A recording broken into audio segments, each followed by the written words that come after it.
Viewers, आपको YouTube channel doctor Ali Usman में खुशामदीद कहते हैं। आज हम जिस टॉपिक के बारे में डिस्कस करेंगे आप स्क्रीन पे देख सकते हैं, ये एक ब्यूटी क्रीम है।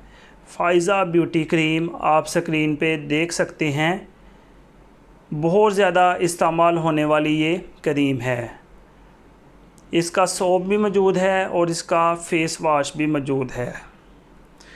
लेकिन एक चीज़ याद रखें कि अगर इस क्रीम का ज़्यादा इस्तेमाल करेंगे तो ये स्किन के लिए प्रॉब्लम क्रिएट कर सकता है। आपकी स्किन डार्क हो सकती है। वैसे इसको कील छाइयाँ दूर करने के लिए इस्तेमाल किया जाता है। चेहरे के दाग धब्बे दूर करने के लिए इसको इस्तेमाल किया जाता है और चेहरे का कलर बहुत ही कम अरसे में काफ़ी फेयर हो जाता है। लेकिन एक बात कभी ना भूलें कि जिस चीज़ का रिज़ल्ट बहुत जल्दी आता है उसके साइड इफ़ेक्ट भी उतने ज़्यादा होते हैं।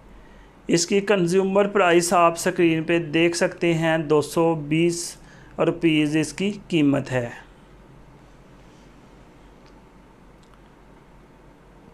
व्यूअर्स, इस तरह की मज़ीद वीडियोस देखने के लिए हमारे YouTube channel doctor Ali Usman को सब्सक्राइब करें और इस वीडियो को लाइक, कमेंट और शेयर करें। शुक्रिया।